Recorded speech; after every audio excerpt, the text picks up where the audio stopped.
For this review, take a shot whenever I say the words cute and appeal, because that's all this anime is about.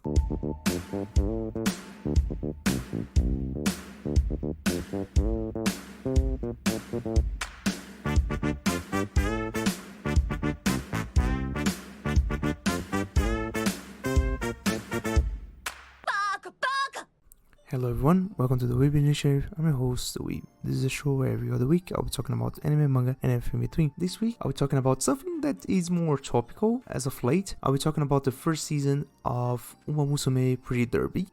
So before it starts, some disclaimers. First disclaimers, follow alerts. We'll be talking about everything that happens this season. I'll only be talking about the first season. The second, third seasons I will be talking about in a later episode.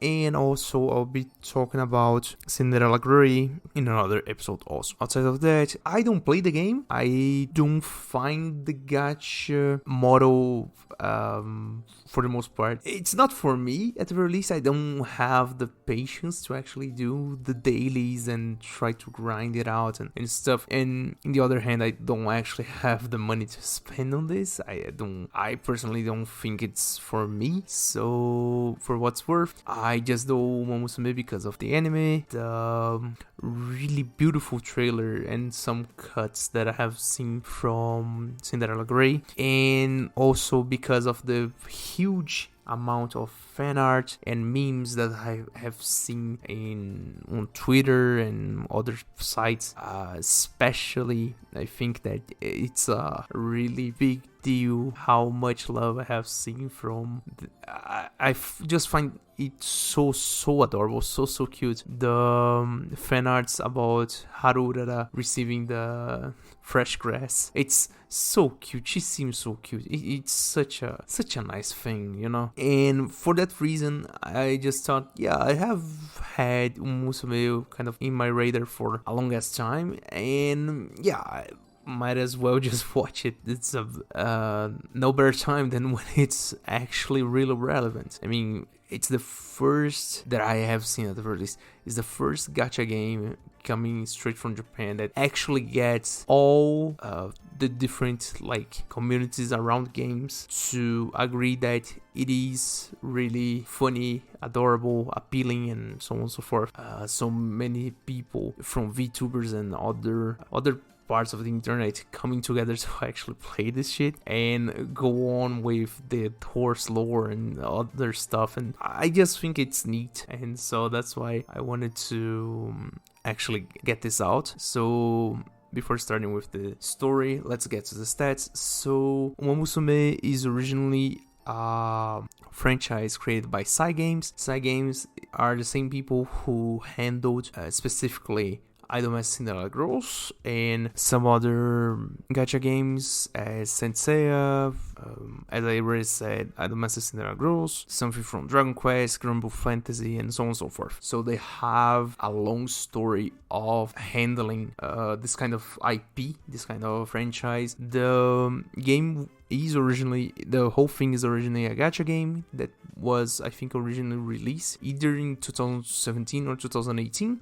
When the first season of the anime actually came out in April 2018, and later on we would have more seasons and so on and so forth. Already talking about this later on in terms of overall timeline, as I already talked about Idolmaster Cinderella Girls U149, that was originally done by Cygames' internal anime studio. They back in 2018 didn't have the studio. I don't know if fully or if they didn't actually have the manpower to actually hold on and do a full release of an anime back then. But this is to say that this season at the release, I don't know the other ones, and I know for a fact that Cinderella Glory is done by their internal studio from all that I have seen, but Pretty Derby itself is done by PA Works, which is not to say that it's worse because it's done by PA Works. The thing with PA Works is that all of their other works in the anime field in general, whenever they were not collaborations with other people or based on different IPs, they would generally not be something as flashy. A good example of that is for instance, either Charlotte or Angel Beats that had they were a collaboration / directed by the original creator Jun Maeda, who is kind of a special mark on the industry in overall terms, and for that reason you could say that the respective animes, Angel Beats and Charlotte, they have their own charm because they had not necessarily the main guys from the studio running it, but someone from the outside. Same thing with Another and some other works. The thing is that PA Works doesn't actually do like bad anime. Umamusume Pretty Derby is not by any stretch of the imagination bad. It is pretty competent, but I feel like it misses something that would have been important had it been done by Cygames themselves back in the day. I think that for the most part, the anime shows a lot of what the game shows, but I don't think that they put the right amount of importance in all the aspects that they should. The one example that I can give, and something that I will touch more a bit later, is on the Victory concert. That, from my understanding, what people play the game and seeing everything that happens, is a part that is really important, though I think it was pushed to the side a lot in this anime. And with that said, with this whole preamble out of the way, let's get to the actual story. So Pretty Derby, at the very least the first season,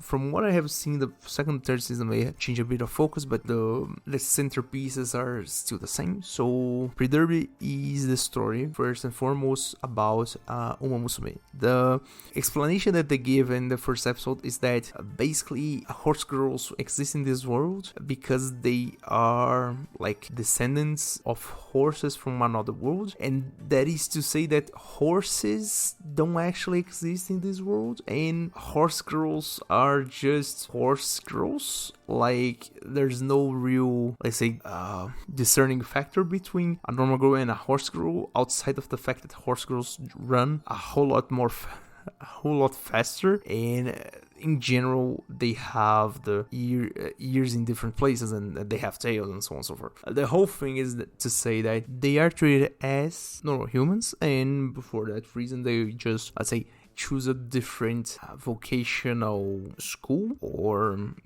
career path, let's say. All of them are going to race, and we get presented to our main character, Special Wiki, who is a country girl who's coming to Tokyo to then enroll into, I don't actually remember the name of the school, sorry, but it is a special school for horse girls who want to race. And in that sense, she comes to Tokyo, we have the whole trope of girl from the countryside coming to the big city and being enamored with stuff and so on and so forth. She ends up going in to watch one of the first races that she gets to watch, and then just a quick tangent before I continue.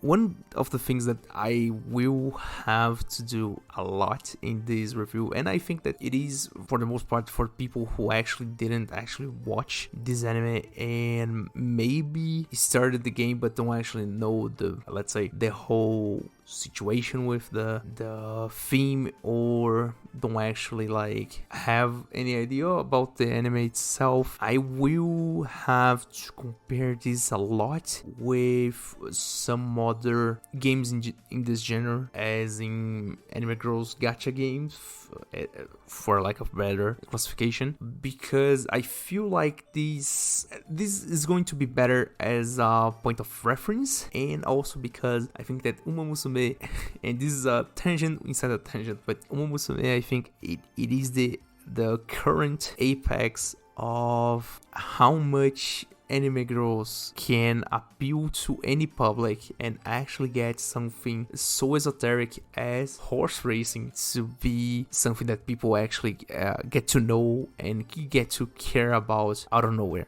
Because till this point we have seen such things as Kanko or Azur Lane, where we have boats and Navy military history inside, represented by anime girls or Girls Frontline, when we have guns and small arms as anime girls, or if we go even way back and go back to the original, when we look like at Fate, for example, at the Fate series, you have historical and mythological figures from all around the globe represented, not really only by anime girls, but for the most part, most of the important ones, let's say, are represented by anime girls. And this goes into a whole nother discussion about how much appeal is something that has come up more and more in today's media as something that it needs to be strived for in order to get a good reception. And this I may also get to do a whole nother video or episode about this whole thing, but easy to say that Umamusume has reached, for me at the very least, the point where, oh my god, how come I have absorbed some part of horse racing in Japan because there are anime girls here in the cover. Like, what the fuck, man? I never in my life would have thought that I would know how horse racing works, or even get to know the lore behind each of the girls. And now I know some of these, most because of osmosis, because I have seen so much, but at the same time, like, what the fuck? And this already goes into a whole nother discussion about in case someone has not got the idea yet, each of the girls inside of Umamusume is based on, not really based on, but it's named after a specific horse that ran in the past or still runs. Some of them are male horses, but all of the girls are girls, so gender band or whatever, you can sort that out yourselves. But the thing is, they all are anime girls representing real horses that actually ran, and for the most part they do not reflect necessarily their real life counterparts in terms of how much they win or how much the personality of the character represents the personality of the horse, and so on and so forth, though there are some specific examples that they reflect it. So for instance, one of the I would say that for the fandom in the past few months, she's the main girl, but here in the anime Pretty Derby, she's way more of a side character. Haru Urara, she's a horse that has lost all of the races that she ran throughout her career. She then went to retire with 0 wins, and after retiring she has won, I think, 1 or 2 races of only retired horses. And the whole thing is that each of the girls have their own lore. You can go on and research. I think the one that I find the most endearing and something that reflects a lot in the anime, the two at the very least, is Goat Ship. Goat Ship is basically just a troll. If you go and search the whole lore about Goat Ship, it's pretty interesting. But the one that I think that sticks out for me at the very least the most is the rivalry between Daiwa Scarlet and Vodka, because, and this is something that the fandom just dug up and apparently is real, because the owner of Scarlet put up a condition of putting her in the game if and only if she had a bigger booba than Vodka, and that actually translated into the game, which is pretty nice, like based on her, let's say. But more than that, it is something that really bridges the gap between this being let's say a more funny, more silly kind of franchise and the real world, because you can actually see some influence of the people involved in all this. That is all to say that this here Umamusume has a whole lot of, I will not say nuance, but it has a lot of references inside of themselves. And for one, the anime is pretty chill with that, and in and of itself, I think the anime also pays a huge price because it is so lighthearted. So getting back to the story, so Special Wiki or Spechan. I think I just prefer to say Spechan because it's the way that they call her in all of the episodes. So Spechan has her first, let's say, experience watching real horses, like professional horses, actually run inside of this first race she gets to watch, and then she meets the one that would eventually become her trainer. The trainer doesn't actually have a name, and this is the first, let's say, bridge that I want to make here. That is, this anime structurally, at the very least, it feels a lot like not Love Live specifically, but really feels like Idolmaster at first, because we first have that huge wonder of the first experience of actually watching a race, and then giving inspiration to the main character, in this case Spechan. And I mean, yeah, you could say this about every other anime and whatever, but yeah, but this coming straight from Cygames, and this is a thing, this is straight up from Cygames. This does not have any influence from Bandai or other publishers. This is Cygames themselves. And given that this was originally announced in 2016, when we had already the anime for Cinderella Girls and Cinderella Girls, I think the global was still not out, but the Japanese one, the Japanese server was at full power at that point. I feel like, and this is something that comes up a lot, is that not only the anime but also the game itself has a lot of influence from Idolmaster. Case in point, again, the victory concert. So whenever the girls finish a race, the first three, so first place, second place, and third place, they have to go on a stage and actually present an idol presentation, sing an idol song for the whole public. This is straight out of nowhere.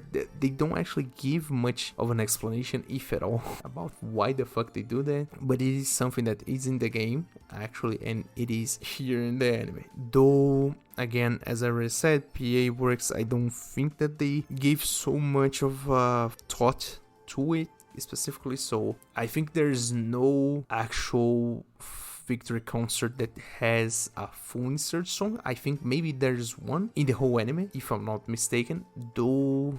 And this is the thing, I wish we had some, because at the very least, this is the thing, right? None of the songs in this whole anime really made me like feel something. The songs were, the whole thing about music, not really that great.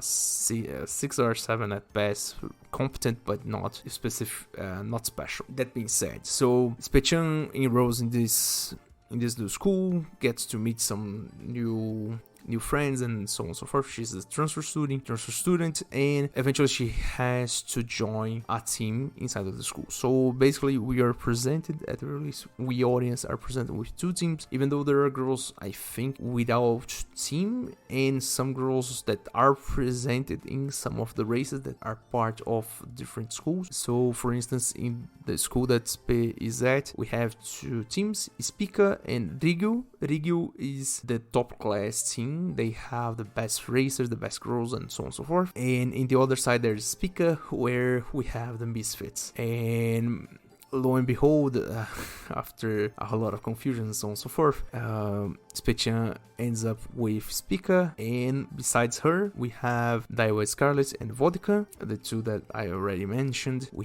have Goldship, who is... Goldship will get better as the series goes on, but the thing that, the meme that they try to push forward in the anime at the very least, she doesn't actually throw any races, even though it's something that she does in the game and did in real life, but she does choose to do anything else besides training. So at some point, the girls will be like running, practicing, and so on and so forth. She's going to be like playing shogi with herself, resolving a Rubik's Cube, and so on and so forth. It's really random, but it is funny in that way. I will talk more about Goldship a bit later, because then we have the introduction of another character that will help through that. And then the last member that recently transferred from Rigyu, we have Salene's Suzuka, who will eventually become the roommate and best friend of Spechan. And for the most part, the first few episodes are just like goofing around and stuff and training and trying their first races and so on and so forth. And we have this whole thing about Spechan kind of learning how to actually do stuff and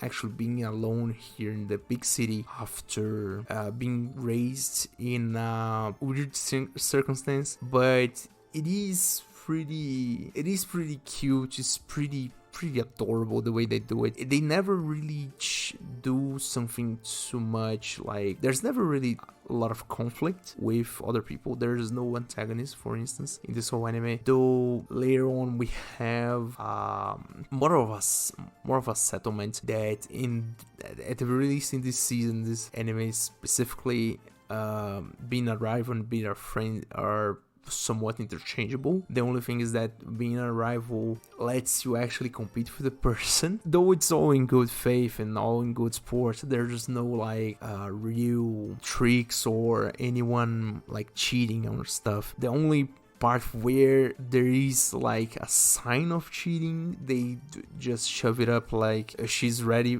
like Spechan's ready whenever they try something like that because she had a special training as a child, and so on and so forth. The whole thing is kind of pretty lighthearted, pretty cute in that way.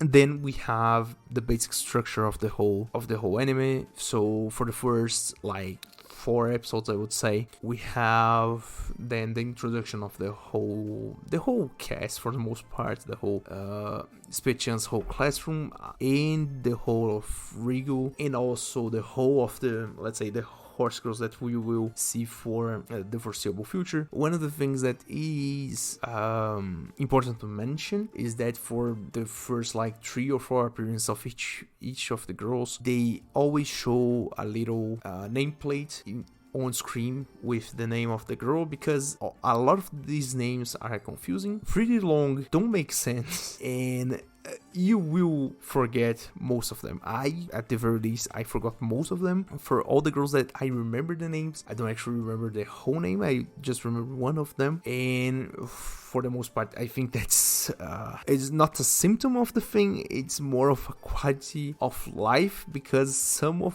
the exchanges are pretty short, and then you need to have the context of who is actually talking to them, get the meaning of why they are talking like that. And for instance, there are a lot of girls here, so you probably won't remember them all. Outside of that, also we have the fact that and I don't quote me on that, but at some point, I think it's towards the either 5th or 6th episode, or even later, maybe the 7th, I don't know, we have the 2 new members for Spica team. The first one is Teo. I don't actually remember her first name, but it's Teo. Teo is the vice president of the student council. She has a crush on the president, Rudolph. I don't actually remember the first name of Rudolph either, but she has a crush on the president, and Theo herself is a really energetic girl that has a lot of talent, though she's kind of shy in terms of showing her talent. It's really weird, her whole arc, talking about the fact that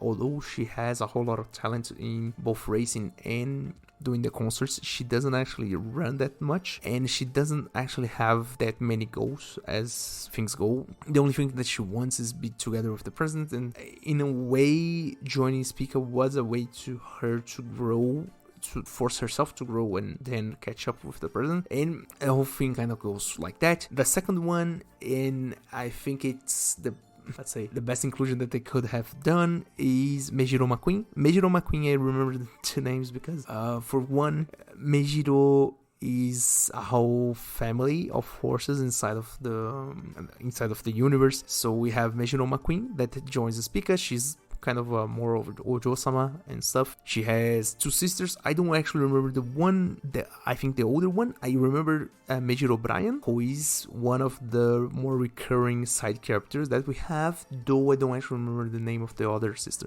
She is a Ojo-sama. She likes sweets a lot, and this is something that they joke about a lot. But the main thing about McQueen is that she is the foil for Gold Chip. So until McQueen actually joins the team, Goldship is really just throwaway kind of comic relief sometimes, doing or saying stuff that is just outlandish. But then when McQueen joins up, and this is the gag that they go with for the rest of the anime, is that for one reason or another, Goldship will always try to mess her up, pulling pranks and stuff. And whenever Goldship tries to do that, either McQueen will deflect it or something will go wrong and something will hit Goldship in the eyes, just out of pure karma. And it is one of the funniest gags that they pull inside of the whole anime. It's something that, even though it happens a lot, the way that they do it is really like unique and is really, really interesting. And to the point, right? There is this one gag at the end when Goldship tries to do something, McQueen retaliates. She like deflects the prank, and when the thing's going towards Goldship, the projectile, I don't actually remember whatever it was, she just appears with a motorcycle helmet, and then the projectile just bounces off. I was like laughing hysterically because that was so out of nowhere. What the fuck?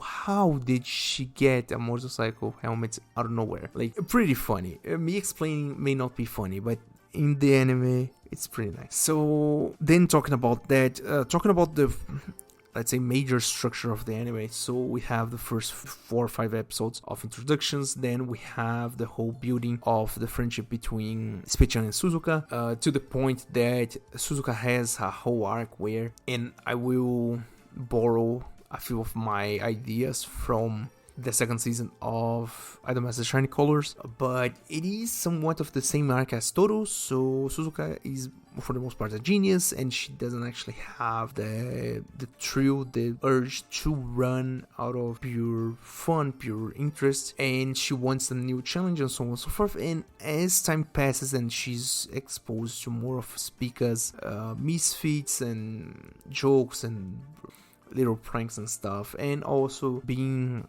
surrounded by so many people that are working together to get better and so on and so forth, she eventually grows to really like the girls in Spica, and eventually she comes to like a whole lot the fact that she can run with them and run in not only with them but for them, and having them cheer for them and so on and so forth. This comes to a head on the 6th episode, where in one of her last races before actually going abroad and trying to go into the world stage, Suzuka has a fracture in the middle of a race where she was clearly going to win, though she has a fracture in the middle of the race and then has to forfeit. Then we have this whole mini arc around the fact that Spei-chan has created kind of emotional dependency on Suzuka, and Suzuka is herself frustrated because now that she wanted to actually race and run and stuff, she can't. And then it becomes this whole thing where Spei-chan will start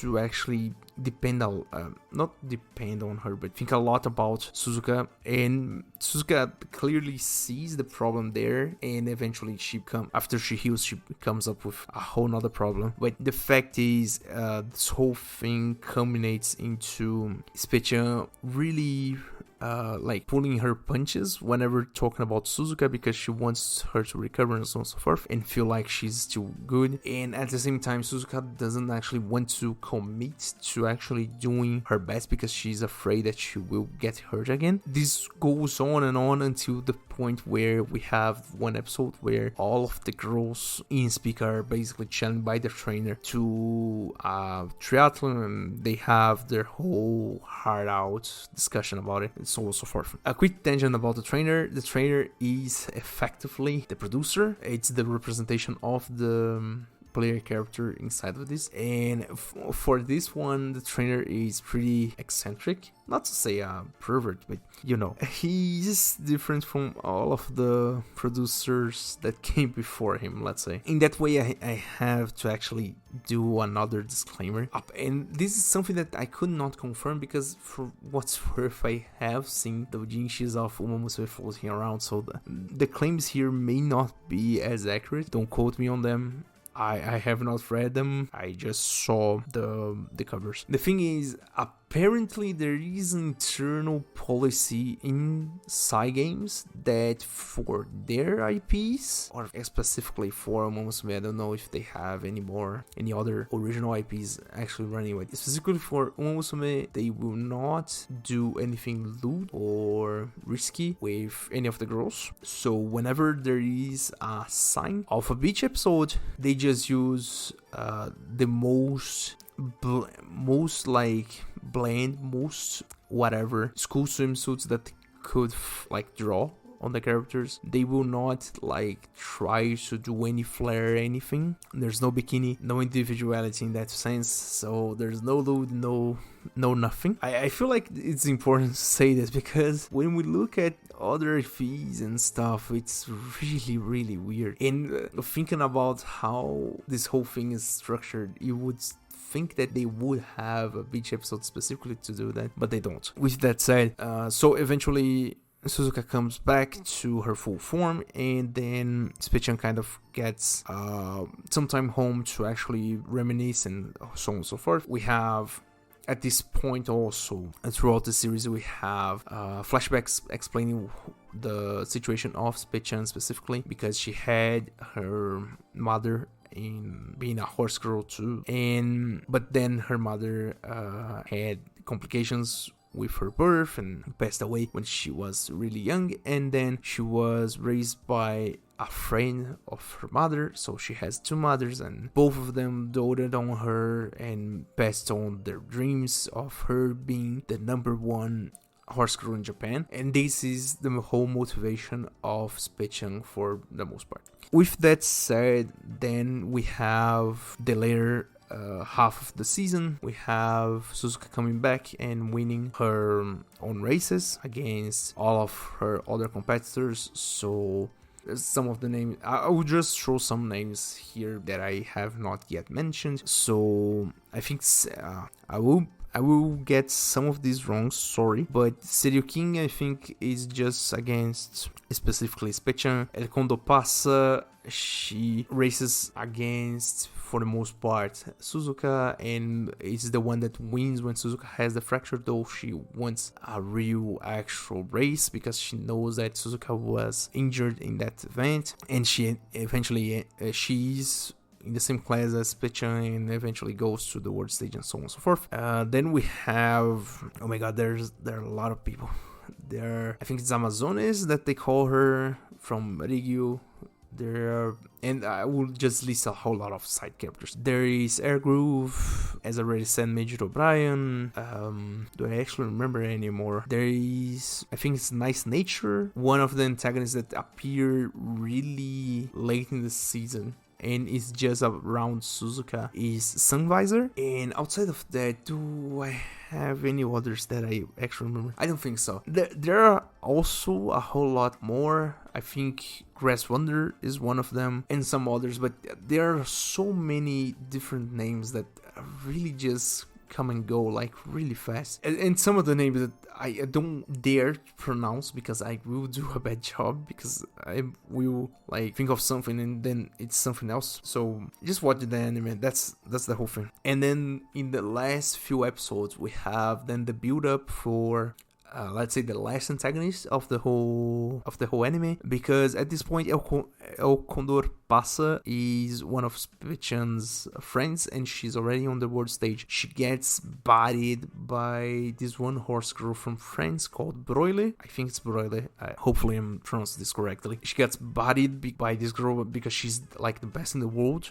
And then she just comes to Japan and says, yeah, I will participate in the Japan Cup, where Spichan is already scheduled to participate. So basically it becomes this one-on-one affair between Spichan and Broile. And I have to say, throughout this whole anime, the races, although they are not really like flashy animated, they are okay. They use a whole lot of frames for a whole lot of stuff. I think the backgrounds don't even change. I have not really like stopped myself to actually pay attention to that, but I would have guessed that they don't actually change the backgrounds, but they are still kind of emotional.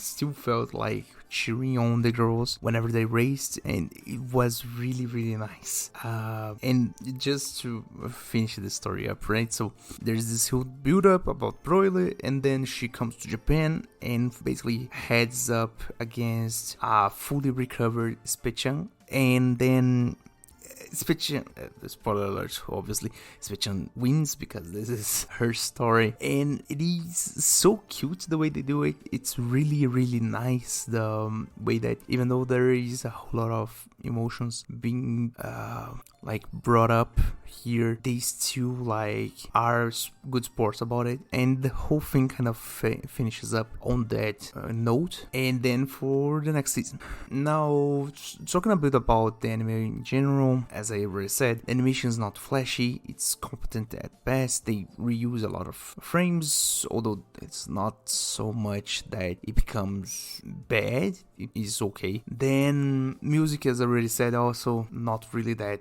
great, though it's okay. The endings specifically, I'll have to give a bit of credit because some episodes specifically have distinct endings because of the situation they are on and so on and so forth, which adds a layer to the details that they use, that I appreciate they doing. The main ending, I didn't actually stop to listen to it.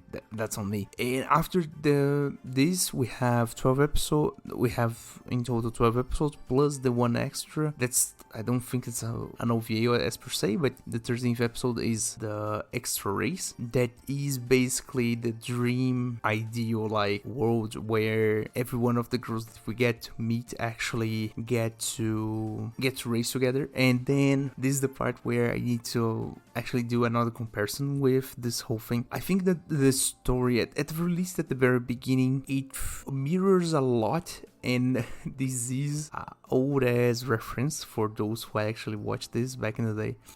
It mirrors a lot of the Kantai Collection anime. And why do I say that, right? So we have the whole setup of this new girl transferring into the school and having this kind of idol example relation with her senpai, as in Kantai Collection was, I think, Fubuki with her senpai. I think it was Amagi senpai, if I'm not mistaken. I may be mistaken on that. I'm thinking of Kaga, but it was not Kaga. It was the partner of Kaga. Either way, so there's that. So there is this first thing, and the second thing, and this is the one that I adore the most, is the fact that we have a running gag in the anime whenever they are eating, be it on the cafeteria, on the school, or otherwise. Every time it's noticeable in the background the presence of Oguri Cap. Oguri Cap is the one horse girl that is. She doesn't actually have many lines, if at all. She has like some lines by the end of the anime, but not that many either way. And she's a side character that never actually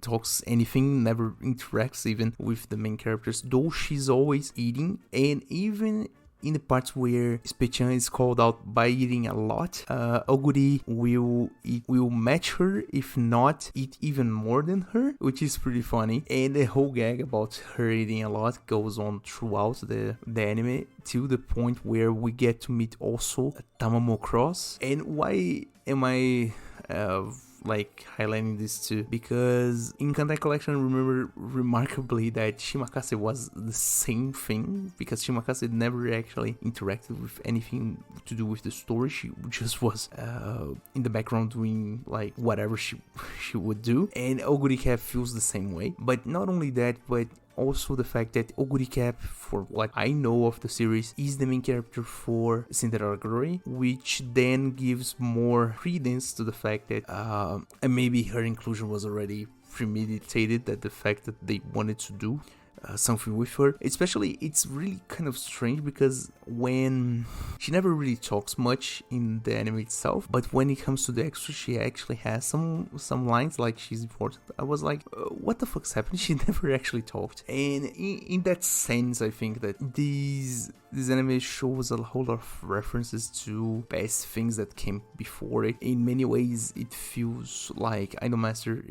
It has some notes of Love Live, the very least the OGs. And then I just felt like Kantai Collection was so on point when Specian starts her relation with Suzuka specifically, and then Oguri just appearing out of nowhere, just like Shimakase. I was like, holy shit, bro, it's so close. Anyways, so before I start rambling more, just a final note to watch this anime. It's pretty cute, pretty funny, pretty lighthearted. It's great to pass time. And with that, thank you guys for listening, thank you guys for watching. Please like, please share, please follow, depending on the platform you're in. And I hope you stick around for next time. Bye.